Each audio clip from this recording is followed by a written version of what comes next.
Salam, hormatly vatandaşlar. Şu 2022-nji ýylyň 10-njy fevraly Hetdäniň şenli güni. Türkmen halky DBT kanalyna hoş geldiler. Şu gepleşiň temasy 11-nji fevraldaky Gurban Gulynyň halk bilen maslahaty. Men näçe Gurban Gulynyň halk bilen maslahaty diýende, ol halk maslahaty bolmady. Ol bolup geçen spektakl halka aldan üçin diňe öz bähbitli schematyny etmek üçin ýene bir gerek hemişelik ýaly halk maslahatyny öz bähbitine ulandy. Gelin şu zatları tepki geçeyim. Näçe men şu zatları çeýle diýärim. Gurban Gulynyň 11-nji fevralda geçirilen spektakly halk maslahatymy ýa-da Gurban Gulynyň halka beren maslahatymy? Näçe men şunu çeýle diýen, beren maslahaty ýa halkyň adyndan gürleýän, maslahat beren, ýa-ni pikirler aýdan, arzularyny aýdan, soraglary beren, nägeliklerini aýdan adam bolmady. Hiç zat ýa-ni kesitlenmedi. Diňe yeten üstünlükleri belläp geçdiler. Şonuň üçin halk maslahaty bolmady bu. Onuň üçin hemmetin dykdy. Kabinet ministrleri, her vilayetden prokuror, polisleri, öňdörji işte gidiji adamlary, deputatlary, başga bir agzalary, ýaşlary, geroy turda diye geroy eneleri hemmetin dykdy şonuň üçin. Halk maslahaty. Ol bir gurulýan spektakl. Niýasyň gurulýan spektaklna meňleş boldy. Näçe şu nowatdan daşyr etdi. Diňe bir maksat bilen. O maksadam esasy Berdimuhammedow syýasat tarapdan öli. Ne içinde, ne Türkmenistan daşyna şunu hormat goýan, fiýleýän adam ýok. Ol şul häzirki krizde ýurdu durandyryp bilen ok. Oň daşyndan bir topar howplar emele geldi. Russiýanyň howpy, Gazakstanyň howpy, Özbekistanyň, Iranyň, Azerbaýjanyň howplary, opozisiýanyň ul howpy emele geldi. Şol iki ortada ýeköde başarman öz ogluny kömege çagyryp, özü halk maslahatyna geçip, öz ogluny gysga wagtda prezident etjek bolup, iki bolup halka garşy görüşip halky ezjek bolup etjek planlary. Gelin şolara sebep geçelim. Ağlawçylyk, kezaplyk, ýalakçylyk ýene de üstünlük gazandy. Egerde siz halk maslahatyny görünme bolsaňyz, diňe öwýän zatlar, diňe gazanan üstünlükler, ol haýsy planetada gazanan üstünlükler Türkmenistanyň içindemi ýa ýerden daşar kıvır planetadamy? O bellisi ýok, sebäbi ýerdäki bolup geçen zatlar bilen hiç bir gatnaşygy ýok. Olun diýen, Berdimuhammedow diýen sanlary, üstünlükleri, gazanan buýsonçlary hiç Türkmenistanyň ýylaty bilen Türkmenistanyň içiniň alyp barýan hojalygynyň, döwletiň içindäki meseleler bilen hiç degişleri ýok. Halk dinlenmedi. Halk eşiden bolmady. Gurbanyň öz ýarlaklary bilen Türkmen halkyny allap ezmeň uğruna inni sahna täze oýunçy çykýar. Bu oýunlaryň maksady tiz wagtda Serdar prezident etmek. Inni Serdara nähili kritika berler kärdi. Ine şu ýaly şygyrlardan men kizjik fersler ýazdym. Serdar gysga wagtda prezident edýär. Ine 12-nji martda tamamlanýar ýa-da. Näçe 12-nji martda bellendi, sebäbi hiç bir kandidat öz programmatyny, öz meýilnamatyny düşündirip, halka ýetirip, bundan başga halk bilen gürleşip, halkyň içinde işler edip ýetişmedi ýaly. Diňe Serdar Berdimuhammedow administratiwny resurs diýilýär. Ýerdäki häkimler, polisler, emhemelerin üstü bilen fesleri ogurlap şonu bellemek üçin edilýär. Unutmaň. Bir ayda entek ikrarım edilmedi, düýün bir aýdyldy, şuňa hem ýerde çykdy, bir ayda da tamam bolmaly. O niýde bolýar oraya saýraglar? Hiç ýerde. Niýde bolýar şuraya döwletde kakasy ogluny prezident edip ýör. Özem halk maslahatyny eýler. Öze aýdýar, hiç ýerde dogan arnaşlar işlemeler, bir edarda iki adam işlemeler, özem öz ogluny çekip, gözük ýagdaýda kanunlary bozup, arkyň edýär, ýarlaklaryny daşyna üýüşüp, halkyň üstünden gelýär. Ine Şu geçilen halk maslahatında men size bir küçük video parçanı dinledeyim. Serdim hormatly vatandaşlar. Şu halk maslahatı nähil bolup geçti. Lütfen.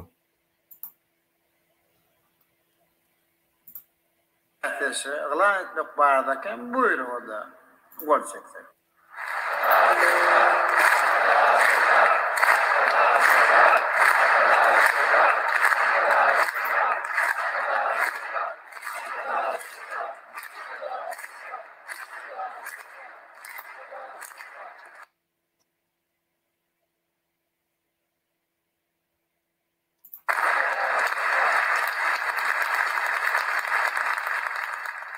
Hormatly Mr. Kamyan ağalar, hormatly adamlar. Şoňky meziyetimizi jemlemek bilen biz ata-batamyzyň ölümine bagly bolmadyk kynçylyklara garamazdan parahatçylyk, hokturlygy, dümüşi gyzady şeşi garamlar halkymyzyň ýaşaşandy. Men ýa kesip aldım. Şu geçirgen spektakl ünsverim. Ýekide o, ýeki öýde otyr. Ine şu ýeki öýdi döwletiň hemme ýa-ni guruluş şahatyny alyp şahalaryny alyp ýeki öýde otyr. Döwlet ýok, hökümet ýok. Hakykatdan da egerde seýden bolsaňyz başga döwletlerde, Rossiýa, Belarusiýa, Ukraina, Gazakistan ýa başga döwletlerde, ýa Ýewropa ýa ýene bir döwletlerde o ýerde şuraya sahna çykaryp bir goýulan adam ýok düýüne. Näçe men muny ýa seýdim vatandaşlar. Egerde siz sahna seýden bolsaňyz, şu ýerde ýürüýde konstitusiýanyň suwunyň wekilleri, ýa-ni konstitusiýanyň suwutlaryň ýolbaşçy, ol bir şaha bolupdy, ol oturýar. Ondaşynyň parlamentiň ýolbaşçy, ýa mejlis, ýokarky şah palataň wekilleri.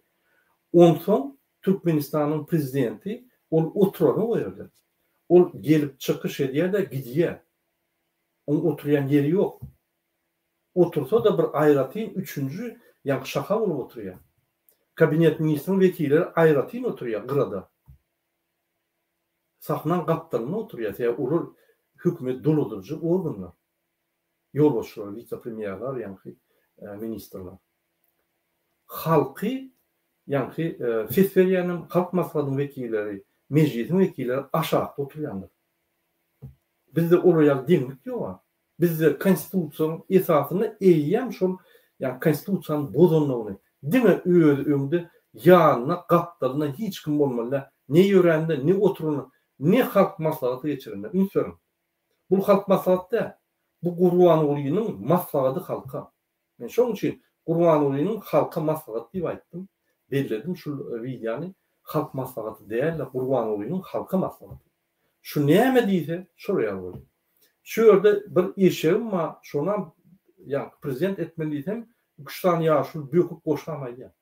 Ine şuraya bir spektakl, bir bütün dünýäde Türkmenistanyň maskara edýän gurnaly spektakl. Gelin ýerini seýlerim.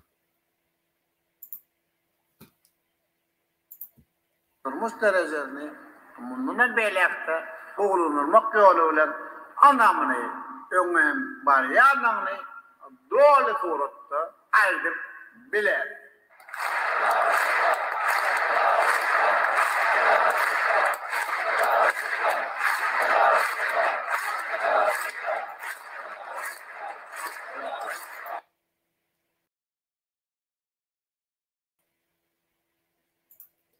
Umuman ýygnak şeýler şuraya dikkatine geçti. Onu aýtsan aýdylmaly, onu aýtmagam utan söýleýän. Şoň üçin biz öz ýa-ni gepleşigimize dowam edelim. Hormatly vatandaşlar. Derdim şu ýygnakda egerde prezidentiň hemme aýdan zatlaryny dinledim. Bir karar Türkmenistan döwletimiz, hökümet bir taraplyk ata-watan bir karar döwleti Türkmenistan arkadagy parahat ýyly, arkada parahat ýyly.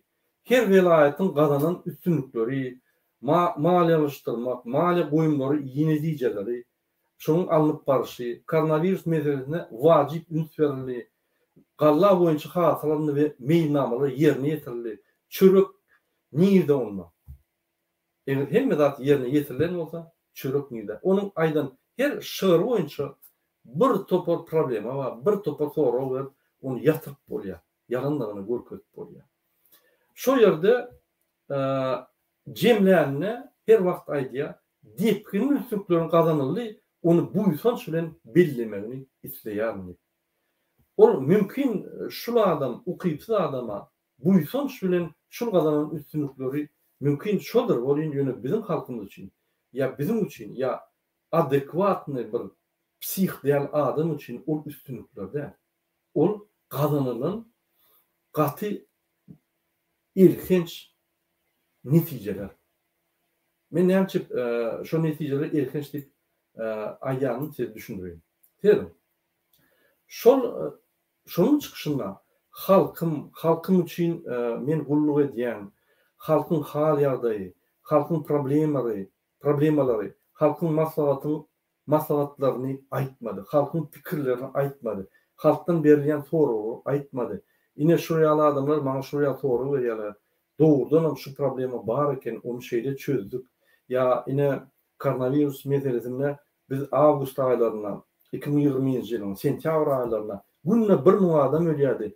Onu biz gorap bilmedik başta. Ýöne gaty çalt wagtda ýetip ýylyna neme etdik. Ýani adamlar jaýlanyldy, paketler salyp koronavirus bellenmedi. Men ýalňyşdym, koronavirus ýok diýip ara bir topar zatlar, halka degişli zatlar aýtman, halkyň problemalaryny çözmän, gaýty döwlet, Türkmenistan, hökümet, bitaraplyk, bikarar, berkarar, aýgaran bir topar ýalan zatlary, umumy maglumatlaryň, ýani umumy sözlerini aýdyp wagty geçirmek ömürde. Muny esas maksady şu ýerde ine men ýadadym, onu näçe işledim. Men diňe size halk maslahatçy bolayım. Ine prezident saýlawy geçen inni ýaşlar gelmeli. Men oglum Zaposnoysk Amerikada 2 ýylla hem ýerde aýlap hem ýerlerde işledip öwretdim. Hem zady ýani işläp hem ýerde prawal etdi. Inni Türkmenistany ýene de prawalny biz ýöretjek, şonuň üçin men şonu goýjak diýip aýdan boldy. Hakykatdan. Men şu zatlar diňle bir utandym, doýum aýdyn, size utandym. Inni men bellek geçirmeli. Haýsy hakyky Berdi Muhammedow ilginç üstünlükleri kazandı diýip.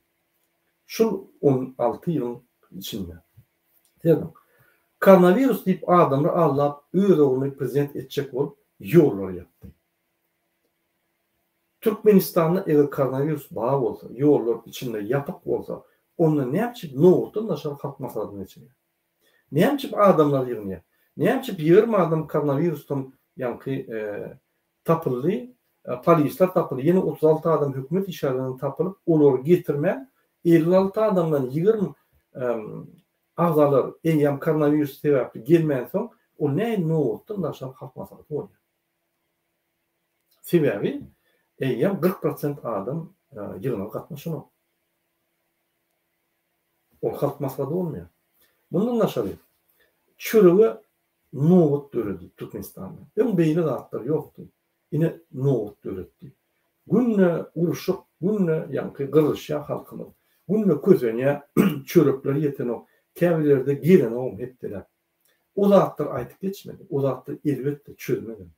Eger aýtmasa çözmeýär. Onda egerde buğdoy gazanlan bolsa, biz gowaçany alyp bilen bolsak, meýnamalar doğru bolsa, çörek niýe onda? Onda bizde bu ýer problem bolmaly. Onu diýmek, ýoldaş prezident siz alýaňyz her wagt ýaly. Pullar aljak bolsaň ne boldy? Hani maliýa kredit sistemasy işleýär. Bize bir topar giýdijiler gelýär. Bir topar eksportda häzir neftin wahasy $45'dan $90 aýdy. Galdy ikisi. Hany pullar? Näçe pullar halka ýeteno? Näçe halk gözün öz pasobiýatyna bilen wagtynda? Näçe halk öz aýlygyna bilen wagtynda? Hany pullar? Niýe? Näçe obýektler gurnap, döwlet, hökümet, ýani Ahmetçalyk biz onuň pul oglamasak bolanok diýip kezapçylyk pul oglaýan ýöne halka eksportdan gelýän pullar ýetenok. Näçe bulary üstüne bermäge aňyrda dursun. Şolaryň almaly pulunu hatça şonu ýetiren yok. Näçip alýar? Innek soru. Produktowy kartuşka geçdi. Türkmenistan. Hi produktowy kartuşka geçirende uruş bolýar bolýar. Näme Türkmenistanyň uruş bolmady? Ýok. Uruş ýok. Parahat meýdi, asmanlyk parahat. Ine Türkmenistanda parahatçylyk, awadançylyk. Wagt Türkmenistanyň awadançylygynyň parahatçylygy uruş bolan bolsa munça adam ölmedi. Munça adam Türkmenistandan gitmedi. Diňe uruş wagtlary ine adamlar Türkmenistan'a gidiyorlar. Neden Ukrayna uruş olacak oldu? Bir 10% adam çıktı. Bizde 45%. Yine Kazakistan'da betbakçılıklar oldu. 3 günde 10 bin adam çıktı. Bizde 1,5 milyon adam çıktı Türkmenistan'da. Demografya problemi. Demografya problemi Türkmenistan'ın halkı ağlar ya içinde daşında. Ölüp gidip oturuyor. Edirip gidip oturuyor. Yine şondan niyetli edirip gidip oturuyor. Seyredin 1991 ýylda 3 milyon 950 bin adam vardı. Ofitsial statistika boýunça. Şunkuğuna 3 milyon 750 bin var. Biz 30 ýylda diýmedim diýende goňşy döwletlerin diktatura döwletleri ýaly Özbegistan ýaly 65% üstmedi. Şoral 20 milyondan 35 milyona aldı. Halkı. Daşına gidenler ama yine içinin halkı aldı. Bizde ilkisinin halkı 3 milyon 950 binden 2 milyon 350 milyon var. 2 milyon 350 bin vardı. Hani demografik problemi çözümü mü? Demografik problemi hem problemlerin sonunaki neticesi. Haçanla adama yaşamağa şart olmasın. İmene çörek az olsun. Kazanmağa pul bolmasa, işçilik bolsa, adam hakları işlemese, Türkmenistan'a koronavirüsü yollar yapılsa, hiç var. Ece gelinecek bıyı çağı doğurmaz. İklep bulunur. Hiç bir maşgala çağı doğurmayasa iklep bulunur. Men aydık geçerdim. Bağlarlara varıp eğer bağırka ayarlar 3-4 çağlı var. Kim bayraklar satyan olsa bunu varıp nimet senet 3. 5. edilalım beni yine çağırmak besen ol yani yalvar yani. Utonç değil mi? Yonuş bize.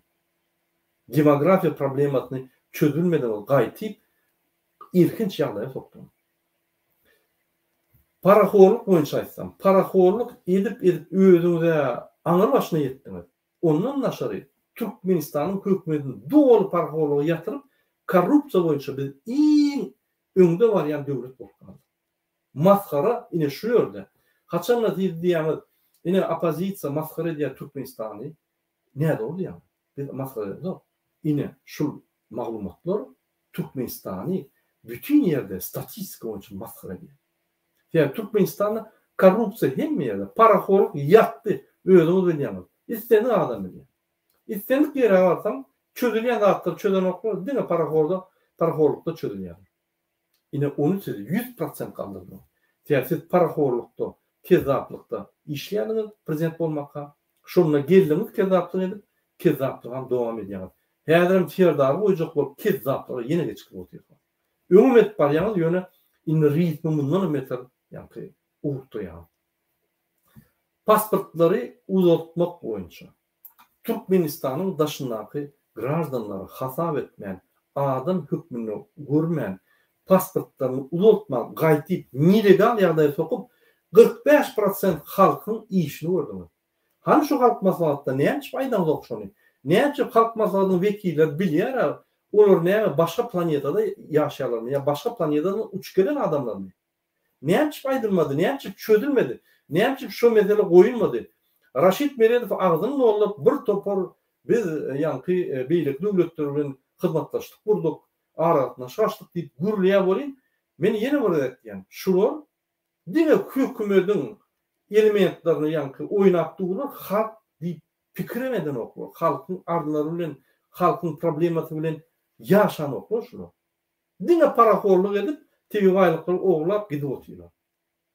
Näçe Raşid Meredov aýtmady şu zatları? Näçe size koymadı şu meseleni? Siz bizden gowulýaňyz şu meseleni. Ölsünler diýip aýdýaňyz. Daşyna halk. Näçe şu zatlar çykmady? Näçe agzalar, yani halk maslahatynyň agzalary bir topor velayatdan bir topor adam üşürdiňiz. İksan zala adam sallany. Näçe şol aýtmady? Näçe bir ýer çykyp aýtmady şonu? Maskaraçylyk dälmi? Halkyň ýüzüne serip süpük ýalançydy ýoldaş prezident.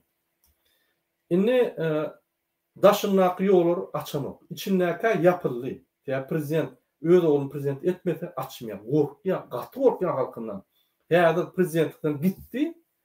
Häzir prezident ýok, wagtynça ýolbaşçy bilen okşa mejlisiň ýolbaşçy bolýany ya ýene-de özü, noýam wagtynça edip belli ýok. Muň edýän zady ursy. Bir kanun gödek bolýar. Näme bolup gelýärni diňe ortalardan bilämezek ya başga döwletlerden bilämezek. Biz bunu maglumatlar anyk ýok. Hemme zat gizlin. O bir neme berýär, adamlar uklagar ýaly, hakyky zatlary gizlin. Hökümet yıkıldı. Oğlunu hükümete koyacak olup Türkmenistan'ı iki olup duruşuna Bermutistan edecek oluyor. Hakikat ne hiç faydan yok. Men oğlumu hazır 12. Mart'ta prezident edip belirleyen hem işerik yani falsifikasyon edip men şunu prezident edip belirleyen ondan sonra men parçalığa geçen ondan sonra Türkmenistan parçalık oluyor. Bermutistan oluyor. Ay Bermutistan size yaramada Türkmenistan koyar vaktlayınca. Ne hiç faydan yok. Näçe halkyň ýüzüne seredip ağlaýar. Indiki üstünlikleri geçelim. Garyndaşlaryny kanunyň daşyna goýup, ýegenleri, dogunlary Türkmenistan talap hiç kim jogap berýär, çekilmedi ýaly. Kim şolar bir zat diýen bolsa, olar gaýtyp jogap berýär çekýär. Diýmek, konstitusiýany bozdy diýilmeli. Konstitusiýa Türkmenistanda ýüremedi ýaly. Öýdem häzirki çykyşynda konstitusiýa biz konstitusiýon kanunlarymyza berja etmeli. Bütün dünya bizi gollýar. Hiç kim gollanyp üstüňizden gülüp ýör. Günle jaň edip size OON, OBSE pretensiýa edýär. Biz habarly şondan, bize aýdýarlar. Ine şuna jogap bermeli, şuna jogap bermeli, şuna jogap bermeli. Beren ok Allah ýördi. Siz indi Türkmen halkynyň öňüne tüp ýalançy däller. Bütün dünyada tüp ýalançy bolmaly. Siz indi gitmeseniz bolan şondan siz çekilýäňiz. Sizin ýüzüňiz indi bir köpüge degen ok. Bütün dünyada sizin sözüňize inanýan ýok. Ne Putin, ne Erdogan. Şolar ok. Indiki gazanan erkenç üstünlükleri serederiň Türkmenistan prezidentiniň Türkmenistan'ı öz milleri ýaletdi de dolandyryp gelýär. Öz oğlunu üstünlük berip ýa öz oğlunu indi prezident edýär. Onem Türkmenistan sizinkimi? Ya Türkmenistan'ın konstitusiýasy işlenokmu? Ya Türkmenistan'ın hökümet ýokmu? Ya Türkmenistan'da meclis işlenokmu? Ya Türkmenistan'da ýokary gazetler işlenokmu? Ya konstitusiýony sud aýdanokmu? Ýoldaş Berdimuhammedow. Sizin o edýän işiniz konstitusiýanyň 62-nji, 73-nji, 78-nji maddelary bolýar. Niýe edýär? Sizi häzir jenaýda çekerler. Näçe şu zatlary gulaýan? Sebebi konstitusiýon sudynyň ýa-ni ýolbaşçy öz dwaýynda goýdy. Sebebi hukukçylyk kengeşiniň ýolbaşçy sekretary edip ol amany goýdy. Ol sizin başga garyndaşyňyz. Prokuraturaň ýolbaşçyny atdaýyp goýdyňyz, ol ýene bir sizin garyndaşyňyz. Anlaýyp ýene bir MHM ýolbaşçy, olum ýene bir garyndaşyňyz. Size pretensiýa berjek, size kanunlary çekjek, jenaýda çekjek adam ýok. Öz garyndaşlaryny. Türkmenistan indi döwleti ýok. Türkmenistan hökümetem ýok. Türkmenistan Bermutistan de facto boldy. Şoň üçin konstitusiýa işlenok. Siz barlygyňyz üçin, Berdimuhammedowyň barlygy üçin konstitusiýa işlenok. Bilýärmi şonu? Ine men size gönaýdym. Indiki masaraçylyk we indiki erkenç gazanlan üstünlük. Manadyň hümmetini galdyrman 15 ýyllar 6 esse gaçyldy. Häzir manat 20-den satylýar. Konvertasiýa ýok. Bir topar talipleri alap, enatasyny alap, pullaryny alyp konvertasiýa eden kişi bolup, awgust aýyna, sentýabr aýyna şu pullar her barman, her studentler okudan kovulýar. Rossiýada, Ukrainada, Belarusiýada. Utanamyzokmu şu zatlara? Siz hemme zadyň ýolbaşçy. Men size prezident diýjekkä. Türkmenistanyň hemme zadynyň ýolbaşçy. Şu köçede bir tane polis bir kontrol etse siz şoňun ýolbaşçy. Hemme ýerde ýokaryňyz size bar ya. Sizin şu loyal bolunuz için gitar Türkmenistan'ın donundurmayanız için yine şu polisler aşağıda şey diyor. Sizin polisin yolbaşı şey diyor. Emremen yolbaşı şey diyor. Yine sizin yankı okuyup sadığınız ve sizin işlep bilmeyeniniz şu. Siz öngütmelekeniz. Yani halk maslahatına siz neyin halk maslahatı vermeyen? Siz neyin maslahat vermeyen? Kanunları bozayan olsanız, kezzaplıkta oturup işleyen olsanız, siz neye maslahat verilecek? Neye ilgili kezzaplık etmeli? Neye ilgili halka anlamalı mı? Başka verecek adımız yok halka. O yerde oturmanız yine de Türkmenistan'ın Betbahçılar Akademi oluyor. Yunus Berdimuhammed. Bolya bir ağda olup oturun. Yani halk maslahatının yolu oluştu. Halk Kengeşi'nin, Milli Kengeşi'nin yolu oluştu olmak demek. Türkmenistan'da ikinci adam olmak demek. Birinci adama oğlumuz, ikinci adama siz olmak demek. Biz sizin nerede? Biz sizi isteyemiz o. Berdimuhammed siz gitmeli. Onun daşından siz cinayete çekmeli. İlleki kazanılan ilkinç üstünlük kanunları bozup devletin üç şahasını öz eline basmalı. O bir cinayet iş. Hem Türkmenistan'ın prezidenti, hem Türkmenistan'ın yerine yetiş, hükümetin yolu oluştu, hem Türkmenistan'ın halk genişliğinin yolu oluştu. Bu cinayet, gururumsuz cinayet. Dine şunun için karvurluğu ya emhemeguluğu ya prokuratura ya da Kopsuzluk Genişliğinin sekreterisi arayış etmeli. Katışat yağdaydı. Eğer de bizde hükümet bağı olunmasa, eğer de Türkmenistan devleti bağı olunmasa, hükümetı uğratta bir akıllı yol oluşur, aydardı ya da sizi tutabilirdi. Bizde onun yok. Siz herhalde bizi teyade bir etap, 25 yıllık teyade diktatura, 3. tapkı diktatura, 3. dereceli diktatura tutuyor. Eğer de Niyazov hükümette işler, Komünist Partide işler, o yerde köp zatları öğrenir mi olsa, entek adam haklarını açık koruyan olsa, siz dine paraxorluk edip, Niyazov'tan, paraxor, kezzaptan başkalarını görmeyen, kezzaplıkta gittiniz, adam hakkını unutun. Sizden bolon çağı olsa, Serdar Berdimuhamedov, dine kezzaplığın en yokorku derecesini görüp öğrenip son vaxtlar, häzir Türkmenistan'ı gamçılap başlar. Anladın? On gruppo, teyade grupposu karışıp dur. Onun maşgala tarafı. Olur eyyem saçlarını prическа karışıp dur. Emhemen yollaşını çalışırlar. Polisin yollaşını çalışırlar. Hem yerde bir topar adamlar türmeye gider. Yine men emheme, polis, prokuratura, kaliyetler hemen de yüzlemeyen. Siz o dönemde gidersiniz. Neyemçi? Berdimuhamedov Serdar ol Berdimuhamedov Gurbanullah. Gurbanul Berdimuhamedov'un ayratin maşgalası var. 3-4 tane maşgalası var. 3-4 tane ayağı var. Balkan'da, o yerde, Levat'ta, Mar'da, Aşgabat'ta. Onun daşından tohumma, gıydoğunları, inatadından bolun, olun kardeşleri, yönü Serdar Berdimuhamedov serisi. Ol dine bir maşgalası var. Ve onun maşgalı tarafının kardeşleri teyade olur gelip bunu berkitmeli diyeyim. Berdimuhamedov Gurbanul'un kardeşlerini yok etmeli. Onu bir oyun eder herhalde.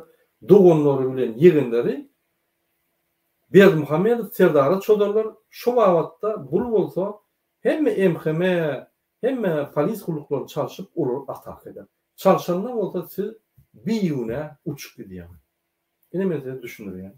Çok düşünmeyen olsanız.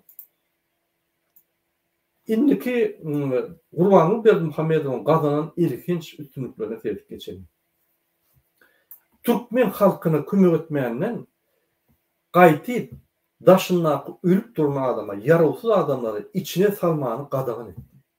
İçine salmanı qadağan edenine bu uygurlar vide yapıp yüzlenip gördü, yalvarıp gördü, konsulsa, pasolsa barıp gördü. Hem de alıp gördü. Hiver milli lider, hiver arkada yılınakı yaşap yören, entek yürü vurup yören kezzap, sübük yalancı, hiver soruyan eder mi? Siz Türkmen mi ya Türkmen ne mi? Yoldaş Berdimuhamedov. Men Türkmenisi Türkmenim ne?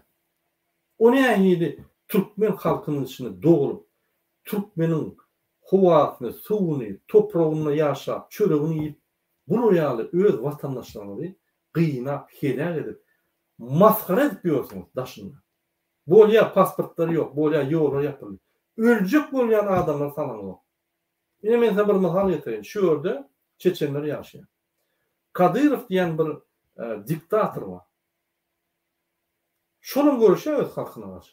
Ýöne bir öläýse, şular $100 alıp $3500 samolyot eltip, ýuwup, ardyp muny samolyotda eltip şu ýerde aýatlaryny okap jaýlaýar. Ine şoňa ol ruhsat berýän sebäbi ol Çin'den geçen o. Siz hemme zatdan geçip giraýyn olup psixolog gitdiňiz. Şu zatlary düşünen ýokmy? Inniki maskaraçylyk aýdaýyn. Inniki Gurbangul Berdimuhammedowyň 15 ýylda individualna işi edip gazanan üstünliklerine sebep geçirdi. Klown häsiýeti bilen Türkmenistan bütün dünýäde maskara etdi. Demirgalyp Koreýa döwletinden soň biz ikinji bolup barýar. Bütün dünýäde adam haklaryny bozup, adamyň gymmatlyklaryny ünsürmän gaýtyp edip öz halkyny, bütün dünýäde kezzapçylyk edip, narkotik satyp, narko baron bolup, kanunlary bolup, gödök, bütün dünýäde belli bolup, muny bütün dünýä halkara gurulmalary ona çelli. Dünýäde ikinji diktator diýip hasap edildi. Ine şunu gazanan üstünlük. Ine şoňa ýöýte medal bolmaly size. Döwüşiňizde gahrman dälsiz. Döwüşiňizde men dünýäde ikinji diktator diýip, dünýäň çempionatyna ikinji ýer alan diktator diýip medaliniz bolmaly. Şonu ýadyndan çykarma. Şonuň bilen siz Türkmenistany maskara etdiňiz. Hemme ýerde. O çykyşlaryňyz, interwýularyňyz, düňkü halk maslahatyna diýen sözleriňiz, meýlap aýdýan sözleriňiz, ol Hudaý takladym. Ol siz bir artistmi näme men bilemok, ol bir adamyň gülüş, häsiýet delä. Ine şu zatlar Türkmenistan maskara edýär. Ine biz ýaly opozisiýon güýçleri çykyş edenler Türkmenistanyň intek adekwat adamlaryň badygyny Türkmenistanyna halk üýşüp bilip jetdigini görkezýän zatlar şu. Inniki maskaraçylyk aýdyp geçeýin ýene.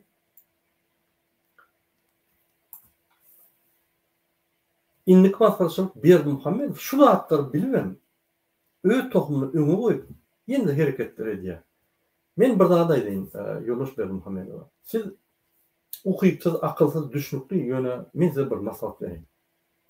Men siziň eden erkinç üstünlüklerinizi aýdyp dursam, onuň sanyň hataby ýok. Sanyň hataby ýok.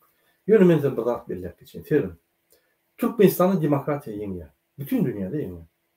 Ýuwaş-ýuwaşdan ýeňip bolýar. Biz häzir Orta Aziýada mümkin birinji ýerde çykar demokratiýa boýunça görüşdi. Biz ýeňip bolýar. Unutmaýyn. Siz ýeňilersiniz. Türkmenistanda köp zatlar çalyşýar. O niýasyň statuýalary, pamiýatlar uçup gider. Siziň suratlaryňyz maskara bolup, musuda ýatarlar. Türkmenistanyň taryhynda, tarih kitaplarına siziň adamyz iň ilkinç diktator, ukypsyz, psih, balnoy, klown ýaly şu kesitlenmiş hökmüne giýerdi. Siziň çağlaryňyz, aktyklary, çoğuklary, siziň aktyklaryňyz, çoğuklaryňyz, siziň garnaşlaryňyz, Serdar Berdimuhammedow, ýegenler, beýleki, eýleki hemmeler şu Berdimuhammedow familiýalary bolsa, mektepde okanlar, institutda okanlar, bir edara barana halk ýüzlerine tükür. Olar bir güne. O sizin personal günahı. Olar size burun ilkinç duygularyny her gerek aýdarlar. Siz Allah'ın ýanyna öwürüp ýatarsınız. Yanıp o otda ýatarsınız. Şu zatlary öňlerini görmän, pikir etmän, şu zatlary giýip gitmek, halkyny etmek, halkyna dime ilkinç ýagdaýa sokup onu helak etmek näme gerekmi şu zatlar? Şunun netijesi bir 20 milyar pul boldy. Ya ondan köp. Şunun netijesi. Näme derýän şu? Degen o. Indi siz ömür boyu bütün tohumuz ýetýänçe size ne çağı verirler, gelin bolup, ne gıylarını alırlar. Sizin atlarınız mulim, mektepde mulim sapa alıp barsa da Berdimuhammedow jurnal varla Berlim Hamel sen beýadem diýende ha sen ol kulowuň akdygyň çoğlugy hemmeler üstüne ular. Anam men size hakykat aýdýar. Ine şoňa siz barýarlar. Pikir etmeýän men baswalan Türkmenistan Berlinistan eden bermediler. Gerçi onlar köpdür. Siz doğru barýan şo ýolda. Ýöne size bermediler şonu. Hormatly vatandaşlar. Berdi Muhammedow galsa bizim döwletimiz oğurlanyp bizi psik taýdan, psik banisa öwrüp bizim kellämizi aýlap halky edip, halky ýitirmeli. Bu halk gerek, bu döwlet gerek, bu ýer gerek, baýlyklar gerek. Bu gaty daş seýlemek, bu gaty ýakyn seýleýär şoňun bolupdy. Egerde Serdar Berdi Muhammedow 10-njy martda prezident bolup geçäýdi. Onu bir täze 20-25 ýyllyk diktatura 3-nji derejeli has pes edebi medeniýet tarapdan has pes diktatura geçirdi. Ol gaty erkinç. O ýerde adam gymmatlyklary, adam haklary, kanunlar sedirmeden aňarda dursun. Bir aglak geçäýse basylar. Ine şu döwlede barýar. Hökümetdäki işleýän adamlar bilenýär.